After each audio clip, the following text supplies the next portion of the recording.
워싱턴 DC 옆에 있는 메릴랜드 주립교도소에 들어갔던 적이 있습니다. 무슨 범죄를 해서 들어갔던 건 아니고 미국의 교도소가 사용하고 있는 첨단 보안 시스템을 한국 법무부에다가 소개하기로 했기 때문에 법무부 관계자들과 함께 잠깐 들어갔었습니다. 네, 지금 한 27년 전으로 생각이 되는데요. 지금도 기억나는 것이 그 인메이트라 그러죠. 재소자들 눈빛이 우리 같지 않아요. 눈빛이 그 사람들은 정말 달라요. 그 눈빛이 얼마나 생생했든지 거의 30년이 됐는데 아직도 기억이 납니다. 근데 사실 저는 대학 시절에도 교소들을 참 여러 번 들락날락했습니다. 제가 뭐 상습 절도범이라서 또 데모에서 들어갔던 건 아니고 대학 시절에 찬양 선교단을 만들어서 그 당시에는 전자올겐 뭐 키보드 같은 게 없었기 때문에 두 발로 이렇게 굴려서 풍금이라는 게 있었죠. 풍금을 이제 봉고차에 싣고 그리고 이제 영등포 구치소 그다음에 경찰서에 있는 유치장들을 한 달에 한 번씩 돌아다녔습니다. 빵도 갖다 주고 거기서 노래도 해주고 간단하게 메시지도 전하고 그랬습니다. 그 철장 너머에 있는 그분들에게 아저씨 예수 믿고 진정한 자유를 찾으세요. 그러면 그 말이 무슨 말인지는 모르지만 아무튼 빵 주니까 와서 악수라도 한번 해주니까 고맙다 그러고 막 그렇게 그럽니다. 자기가 자유인이 아니라는 사실을 인정합니다. 근데 만약에 여러분이 나해석거리에 나가서 길 가는 사람 붙들고 아줌마 또는 아저씨 예수 믿고 자유를 찾으세요. 그럼 뭐라 그럴까요? 두 가지 중에 하나일 겁니다. 화를 내거나 여러분을 정신 이상자로 볼 겁니다. 왜냐하면 자기가 자유인인데 왜 나를 보고 자유를 찾으라 그러느냐. 자유는 감옥에 있는 사람에게나 필요한 것이 나에게는 필요가 없다고 생각하기 때문에 아마 죄를 인정하지 않기 때문에 죄에 노예된 것을 인정하지 않기 때문에 자유를 찾으세요 그러면 인정하지 않을 겁니다. 그러나 성경은 모든 사람이 죄를 범하였음에 하나님의 영광에 이르지 못했다 그랬습니다.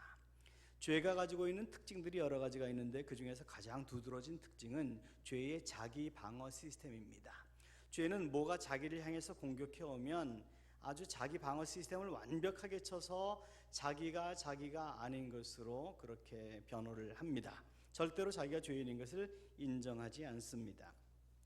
유럽에서 대서양을 건너서 뉴욕으로 들어가는 입구를 보면 거기에 리버티 아일랜드라고 하는 작은 섬이 있는데 거기에 자유의 여신상이라고 하는 그런 동상이 서 있습니다.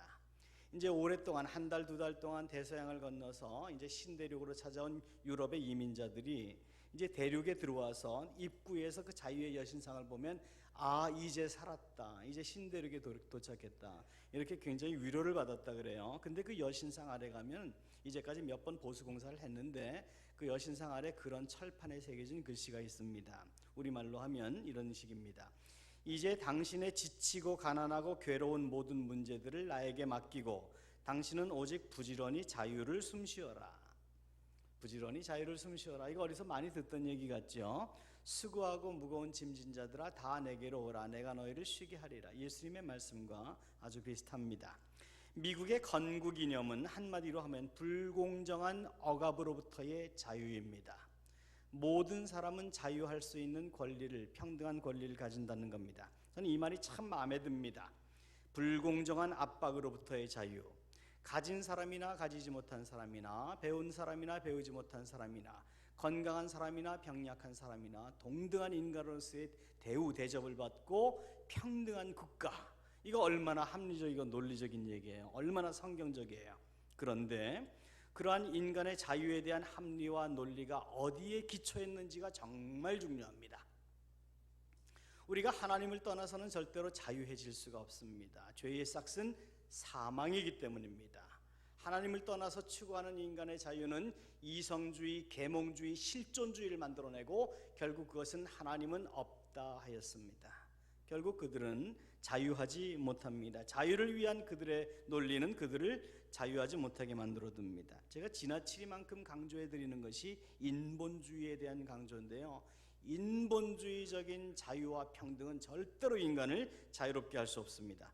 창조주 하나님을 떠난 자유를 위한 어떤 논리도 인간을 자유롭게 할 수 없습니다. 아마 여러분이 뉴스에서 보셨겠지만 이틀 전에 미국이 역사적인 큰 범죄를 저질렀습니다. 역사적인 반기독교적인 헌법을 만들었습니다. 이제 동성 간의 결혼을 합법화하는 이 법안을 연방 법안으로 통과시킨 것입니다. 이제까지는 50개 주 중에서 36개 주만이 동성 결혼을 허용을 해서 남자와 여자로, 그래서 결혼한 사람들이 누릴 수 있는 어떤 사회 보장이라든지 이런 것들을, 자녀 양육에 대한 양육비 보장을 다 해줬습니다. 36개였습니다. 그거 시작한 지 얼마 되지 않습니다, 여러분. 1999년부터 시작한 얘기입니다, 그거. 근데 벌써 다 무너지고 이번에는 이것이 연방법으로 통과되었기 때문에 어떤 주에서도 동성 결혼을 반대할 수 없는 상위법이 통과된 겁니다. 그래서 이제까지는 그런 꼴 보기 싫으면 딴 데 가서 살면 됩니다. 미국에서 동성애자들이 가장 많이 모여 있는 것이 이 캘리포니아의 팜 스프링스입니다. LA에서 한 4시간 정도 동쪽으로 떨어져 있는 팜 스프링스라고 하는 온천지대인데, 전 세계에서 동성애자들이 가장 많은 밀도가 몰려 있는 것이 팜스프링이고, 숫자로 가장 많은 것은 샌프란시스코입니다. 정말 못 봐요. 여러분들 눈으로 보면요, 막 징그럽습니다. 근데 그게 징그럽지 않은 이유가요, 익숙해져 있으면 징그럽지 않습니다. 우리 번데기 먹는 거 안 징그럽잖아요. 번데기 못 먹어본 사람은 번데기 먹는 거 보면 기겁을 합니다. 근데 동성애에 익숙해져 있는 사람들은 그것이 문제가 안 돼요. 근데 그것이 이제는 대법원을 통과한 미국의 헌법이 되어버렸기 때문에 이게 무시무시한 나라가 된 겁니다. 이제는 그 지역에 살고 싶지 않아도 다른 데로 이사갈래야 이사갈 동네가 없어진 겁니다. 우리나라의 이런 동성애에 대한 어떤 문제가 심각하게 불거지지 않아서 우리가 피부로 체감하지는 못하지만, 여러분, 이거는 정말 무서운 얘기입니다. 이런 식입니다. 예를 들어서 여러분이 여러분의 자녀가 또는 여러분의 친구가 또는 뭐 아는 사람의 어떤 자녀들이 결혼하려고 할 때, 왜 그 사람이랑 결혼해? 좀 더 있으면 좀 더 좋은 사람 나타날 거야. 우리 흔하게 할 수 있는 얘기 아닙니까? 미국에서는 왜 그 사람이랑 결혼해? 좀 더 기다렸다가 좋은 사람 만나서 결혼해. 자기 딸 보고 또는 친구 보고, 왜 그 남자야? 좀 더 기다리면 좋은 남자 나타날 거야. 뭐 이런 식 문제가 되지 않습니다. 그런데 동성 결혼을 하려고 하는데, 왜 그 사람이야? 왜 그런 결혼을 하려고 해? 하면 감옥을 갑니다. 꽃가게를 하는 사람이 너무 이제 주문이 많아서 정상적인 결혼을 하는 사람들의 꽃 주문을, 죄송합니다만 너무 주문이 많이 밀려서 못 받겠습니다, 다른 집을 가보세요 하면 문제가 되지 않습니다. 그런데 동성 결혼식을 하겠다고 하는 사람에게, 죄송하지만 너무 주문이 많이 밀려서 그러는데 다른 꽃집을 가보세요 하면 성소수자 차별로 감옥을 갑니다. 여러분, 무엇이 차별입니까? 지금 차별이 아닌 것이 차별이 된 사회. 외눈박이 섬에 가면 두 눈을 가진 사람이 장애자입니다. 바로 그 사회가 미국이 된 것입니다. 그런데 사실 미국의 이런 문제는 1962년에 케너디 대통령이 당시 미국의 모든 공립학교에서 조례 때마다 하던 주기도문을 국가법으로 금지시킬 때부터 금이 가기 시작했습니다. 미국의 본격적인 금은 그때부터 가기 시작하고, 2003년도에 아버지 부시 대통령이 이라크 전쟁을 일으키면서 미국의 모든 법원 앞에 서 있던 돌로 된 10계명 돌판을 강제적으로 철거하라는 국가법을 만들면서 그때 완전히 붕괴되기 시작한 겁니다. 12년 전입니다. 그리고 그 12년 사이에 36개 이상의 주가 동성애를 헌법 밑에 있는 주법으로, 이제 국가법으로 그렇게 받아들이게 된 것이고, 이제 미국은 일어서지 못합니다. 근데 제가 걱정하는 것은 미국이 아닙니다. 우리나라입니다. 여러분, 한번 잘 생각해 보세요. 이 부분 정말 심각하게 생각하셔야 됩니다. 역사를 두고, 우리나라를 포함해서요, 이 세상의 나라들이 역사를 두고 자기들의 군사 정치적인 막강한 도움이 있는데도 그 도움을 자기들의 윤리적인 종교적인 이유 때문에 거부한 적이 있었나요? 없었습니다. 자기들에게 경제적으로 엄청난 국부가 오는 것을 윤리 때문에, 종교 때문에 거부한 적이 있었나요? 없었습니다. 미국 대통령이, 미국 정권이 한국에게 동성애를 강요할 때 한국이 거부할 능력이 있을까요? 한국의 경제를 흔들 수 있는 수조 원의 오일머니가 이슬람을 등에 업고 한국으로 들어올 때 한국이 거부할 능력이 있을까요? 거부할 자존심이 있을까요? 거부할 영적 능력이 있을까요? 여러분, 이거 우리가 정말 얼마나 무서운 시대를 살고 있는지 정신 바짝 차리고 살아야 합니다. 지금 웃고 즐길 때가 아닙니다. 여러분, 금식하며 회개하며 우리 이 국가를 두고 하나님의 긍휼하심을 기대해야 될 때입니다. 오늘 본문의 내용이 바로 그와 같았습니다. 자유인이 아닙니다. 우리는 자유하다고 생각하지만 자유인 아닙니다. 어떤 건설업을 하시는 분이 이제 쿠웨이트를 가서, 쿠웨이트가 사우디아라비아 그쪽의 나라들 중에서는 굉장히 아름다운 그런 지형을 가진 나라인데, 가서 이제 사업하는 파트너에게 그런 얘기를 했답니다. 참 당신 나라는 이 사막에서 보기 드문 아름다운 국토를 가지고 있는데 이렇게 맨날 전쟁으로, 이 지역이 중동이 전쟁으로 화약고가 되어 있으니 참 안타깝습니다. 그랬더니 그 파트너 되는 그 쿠웨이트 사람이 한국 사람 보고 그렇게 말했다 그럽니다. 나는 한국 사람 당신네들이 더 불쌍합니다. 핵을 머리맡에 두고 자면서도 아무렇지도 않게 생각하다니. 여러분, 정말 한번 생각해 보십시오. 누가 더 위험한 겁니까? 중동의 국가입니까? 아니면 한반도를 10번 이상 잿더미로 만들 수 있는 핵을 쥐고 있는 어린아이가 통치하고 있는 북한입니까? 여러분, 우리 정말 무서운 시대에 살고 있다는 것을 꼭 기억해야 됩니다. 우리가 너무 안전 불감증에 걸려서 이런 문제에 대해서 너무 생각하지 못하는 것 같은데, 지난주가 6.25 65주년이었습니다. 6.25를 지내면서 제 마음이 계속 무거웠습니다. 하나님께서 지난 65년 동안 우리 이 민족에게 주신 재정적인 영적인 축복이 얼마나 큰가. 라인강의 기적보다 더 큰 한강의 기적을 만들어냈습니다. 2000년 기독교 역사상 유례를 찾아볼 수 없는 영적인 성장을, 교회의 성장을 우리에게 주셨습니다. 그런데 그것을 우리는 은혜로 받았습니다. 그런데 우리가 그 은혜에 합당한 삶을 살고 있는가? 우리는 우리를 자유인이라고 합니다. 옛날처럼 보릿고개 없습니다. 그런데 정말 우리는 자유인인가? 오늘 본문에서 예수님은 자기를 따라다니던 유대인들에게 그렇게 말씀하셨습니다. 너희가 내 말에 거하면 참 내 제자가 되고 진리를 알지니 진리가 너희를 자유케 하리라.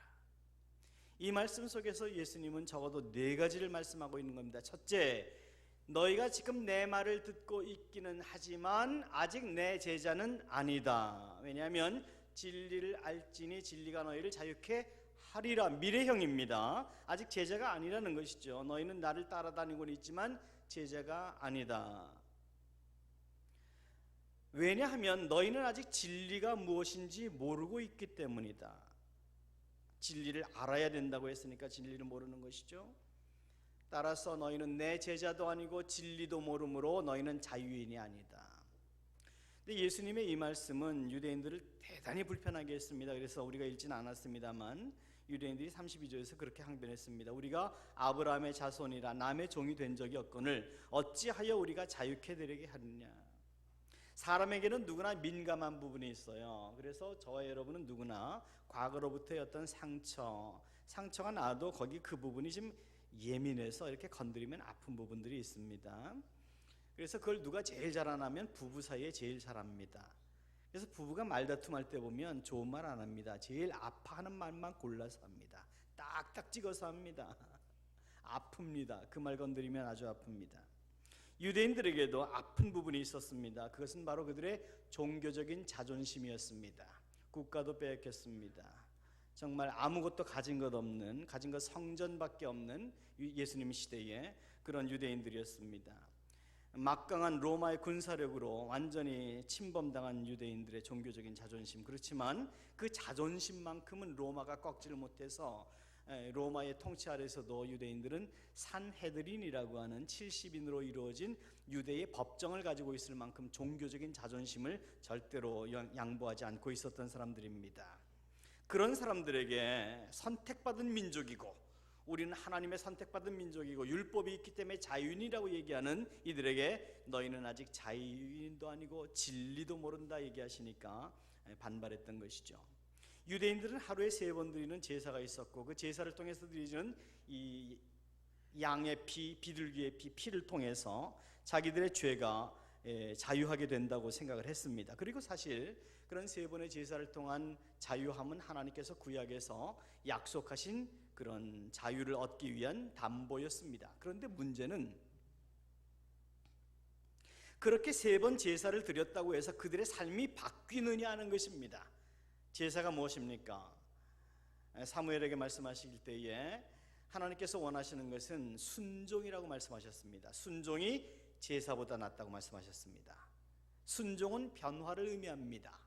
그런데 이 유대인들은 율법에 따라서 성전에서 3번 드리는 제사만 드리면 그 제사 형태가 자기를 자유하게 할 것으로 그렇게 율법적이고 종교적인 제사를 드렸기 때문에 그들의 삶에는 전혀 변화가 없었습니다. 모세 오경, 창세기, 출애굽기, 레위기, 민수기, 신명기 빠삭하게 알고 있었습니다. 그리고 율법학자였던 바리새인들은 이 모세 오경의 기초에서 수천 개의 사회법을 만들어냈습니다. 그리고 유대인들은 그것에 능통하거나 능통하지 않았으면 바리새인들에게 자기들이 알아야 될 부분, 지켜야 될 부분들을 물어보므로 하나님의 법에 맞게 살려고 노력은 했습니다. 그런데 그 노력은 그들을 바꾸지는 못했습니다. 사람을 바꾸지는 못했습니다. 그들의 삶의 강령을 바꿨습니다. 살아가는 태도를 바꿨습니다. 그런데 태도가 바뀌어도 사람이 바뀐 것은 아닙니다.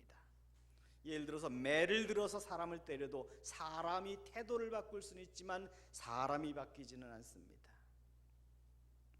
오늘의 본문에 등장하는 유대인들이 바로 그렇게 제사를 드릴 때마다 이러면 안 되는데 하면서도 자기들의 바뀌지 않는 삶에 대해서 뭐 인생이 다 그런 거지, 여호와 믿는 게 다 그런 거지 하고 살았던 그들이었습니다.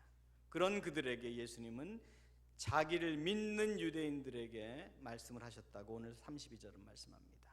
예수님의 말씀을 듣고 유대인들이 참 좋은 말씀이다, 예수님을 믿자, 그리고 돌아가려고 하던 참이었습니다.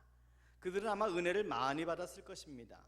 삶의 현장으로 돌아가서 그러나 그들은 조금도 변화 없는 모습으로 샀을 것입니다. 왜냐하면 그들의 이제까지의 삶이 그랬습니다. 여러분 잘 생각하셔야 됩니다. 여러분이 이제까지 몇 번의 예배를, 몇 년의, 몇십 년의 예배를 드리셨건 그 예배가 여러분을 바꾸시지 못했다면 어쩌면 오늘의 예배도 여러분을 바꾸지 못할 수도 있습니다. 예배는 우리를 바꾸는 것입니다. 하나님 앞에서 우리가 변화하는 것입니다. 날마다 죽는 것입니다. 새로운 피조물로 다시 태어나는 것입니다. 왜요? 그래야만 하나님이 나를 새롭게 사용하실 수 있기 때문입니다. 그렇게 주님 곁을 은혜만 받고 떠나가는 유대인들을 향해서 너희가 은혜 받았다는 거 좋아하지 마라. 미안하지만 아직은 너희는 내 제자도 아니고 진리가 무엇인지도 모르고 따라서 너희는 절대로 아직은 자유인이 아니다 말씀합니다. 오늘날 정말 주일이 되면 얼마나 많은 교회에서 얼마나 많은 사람들이 예배를 드리고 돌아갈까요? 그런데 문제는 얼마의 숫자가 그들의 삶을 부둥켜 안고 하나님 이번 한 주간 동안은 절대로 실수하지 않겠습니다. 이런 고범죄, 계속해서 짓는 죄에 빠지지 않겠습니다. 하나님 이러이러한 문제에 대해서 염려하지 않겠습니다. 당신이 내 인생의 주인입니다. 맡기겠습니다. 말씀에 순종하겠습니다라고 결단하며 성령의 도우심을 구하며 예배당을 떠날까요? 예배가 마칠 때 자기의 죄인됨을 인하여, 자기의 죄로 인하여, 자기의 믿음 없음을 인하여 축도가 마쳤을 때 그 자리를 일어나지 못하고 그 자리에서 기도하고 있는, 흐느낄 수밖에 없는 자기의 죄인됨을 인정하는 하나님의 사람들이 수억의 인구 중에서 몇 명이나 될까요? 사람은 누구나 이 세상을 사는 동안에 죄로부터 자유로워질 수도 없고, 그렇지만 주님의 제자는 죄에 대한 심각한 대가를 알기 때문에 이렇게 사는 것이 내 인생의 커다란 손해라는 것을 알기 때문에 습관적으로 죄를 지을 수는 없는 겁니다. 3살 버릇 80까지 간다는 말이 있습니다.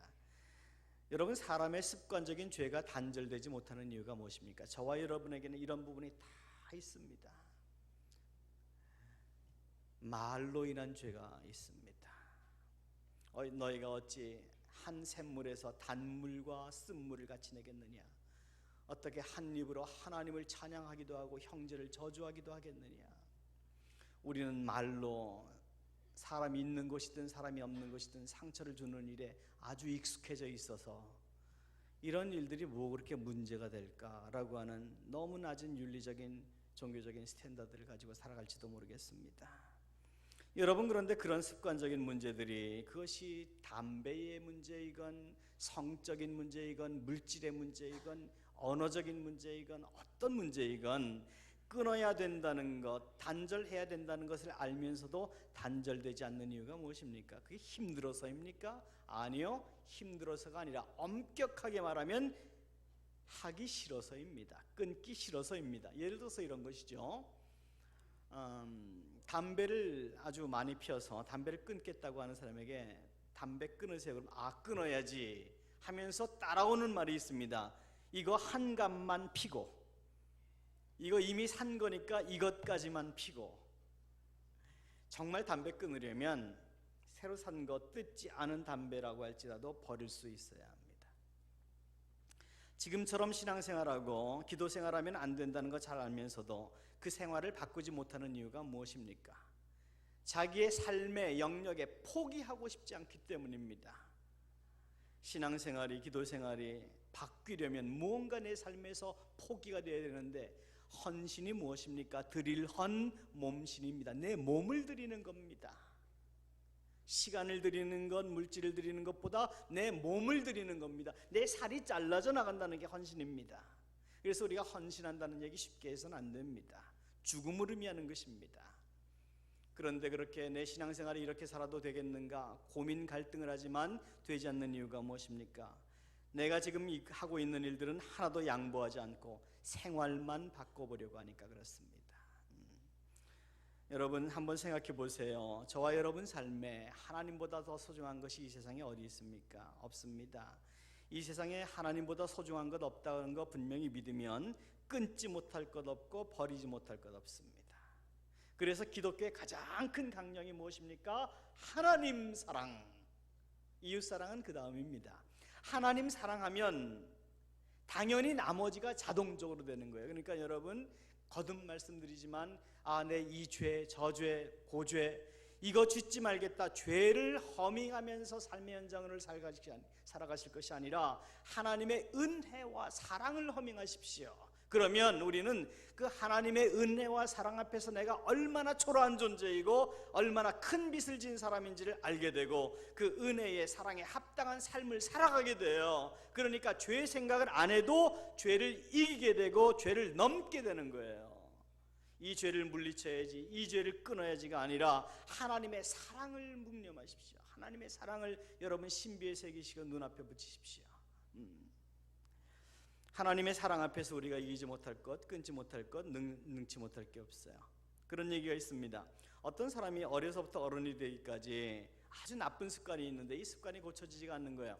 혹시 여러분 중에서 그런 습관 가지신 분을 본 적이 있는지 모르겠습니다. 다리를 떠는 거예요. 어디만 앉으면 다리를 떠는데 아주 심하게 떠는 거예요. 그것도. 그래서 면접을 봐도 떨어지고 맞선을 봐도 떨어지고 이거 뭐 되는 일이 없는 거예요. 그래서 심리 치료도 받아보고 뭐 물리 치료도 받아보고 별별 거 다 해봤습니다. 신유 은사가 있다는 분에게 뭐 안수기도도 받아보고 그런데 이 다리 떠는 게 없어지지가 고쳐지지가 않는 거예요.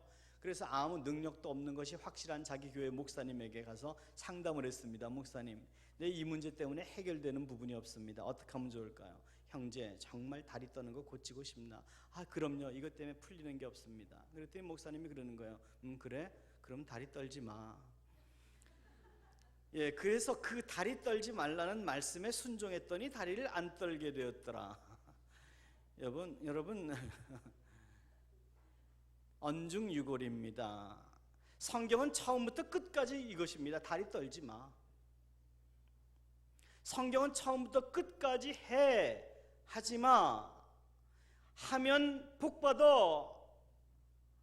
하지 않으면 복받아. 근데 하지 말라고 한 거 하면 복 못 받아. 너 혼자 살아야 돼. 나에게 기대하지 마.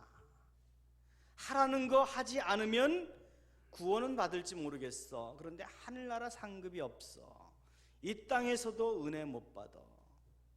성경은 너무 선명한 논리입니다. 여러분, 하나님 뜻대로 사는 방법, 말씀에 순종하는 것입니다. 예수님께서 이 땅에 오신 것은 우리에게 지식을 주시기 위해서가 아니라 죄와 싸워서 이길 수 있는 힘과 능력을 주시기 위해서입니다.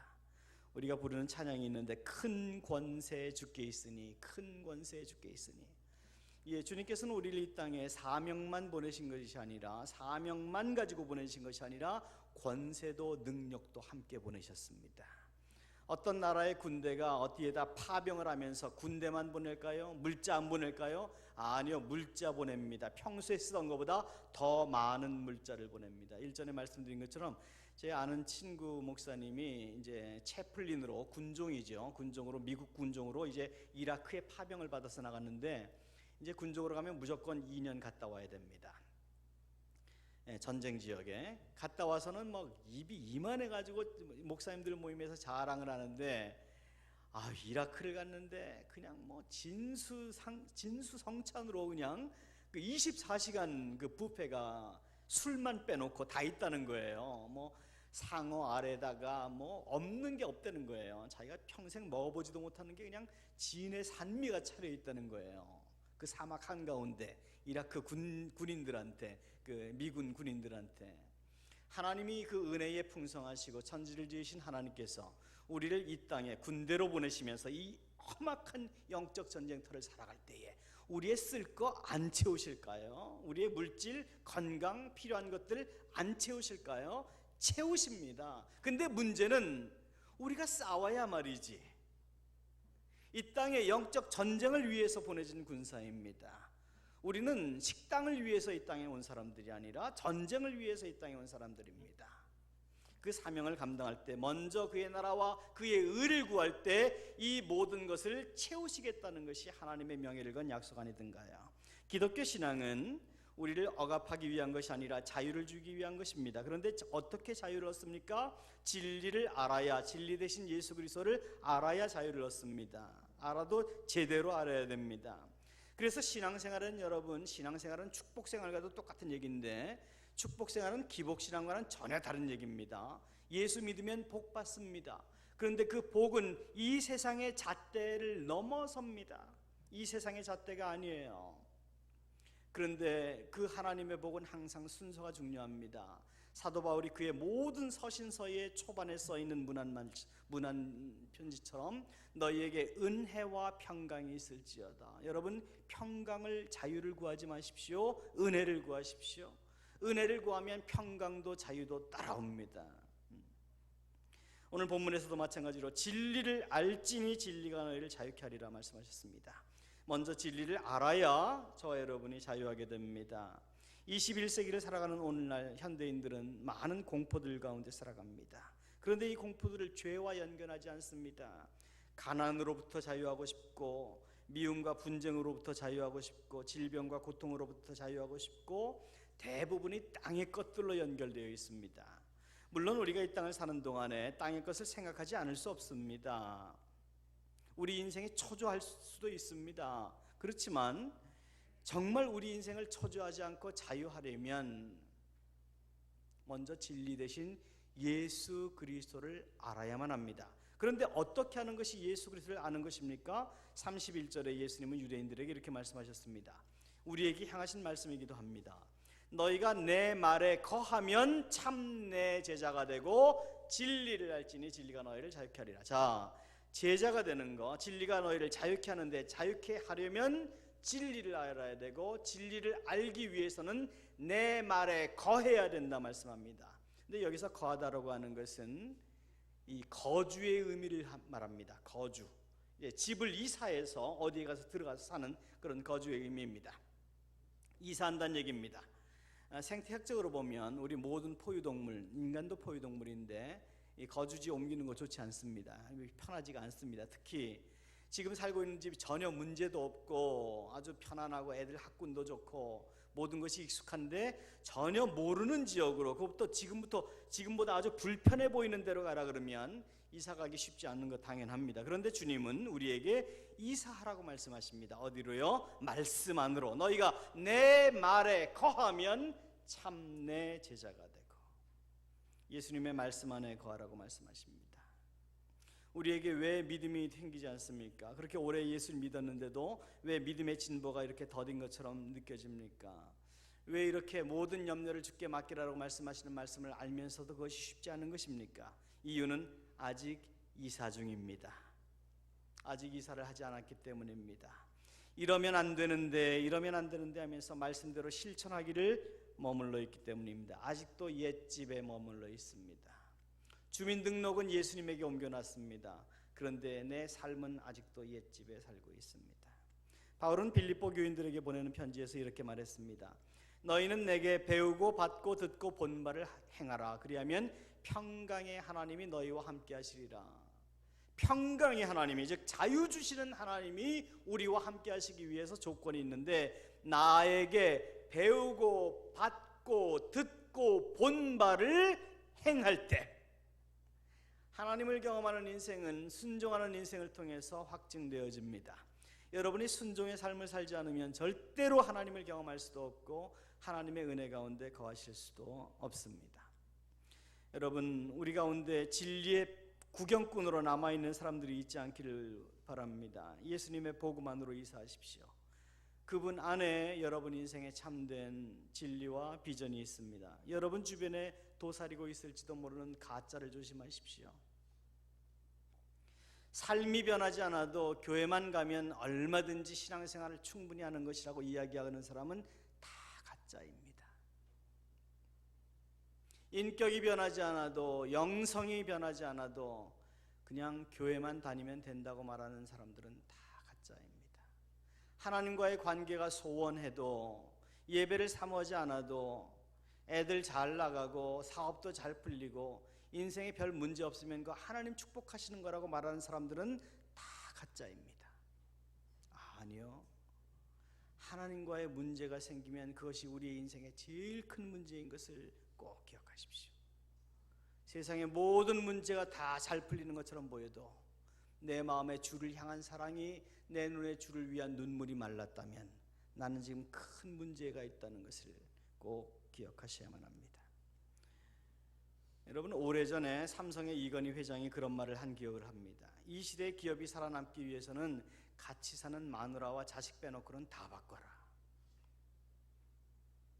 하물며 기업체 하나가 살아남기 위해서도 고착화되면 안 되고, 그 역동적으로 변하는 사회 가운데 정말 바꾸지 않으면, 마누라와 자식 이외에는 다 바꾸지 않으면 기업이 살아남지 못할 것이라고 하는 기업 총수의 말이 오늘날 이렇게 심각하게 악화되고 있는 이 윤리와 사회적인 이 시대를 살아가는 우리 교회가, 우리 이 시대의 크리스찬들이 어떻게 받아들여야 될까요? 우리는 얼마나 더 변해야 될까요?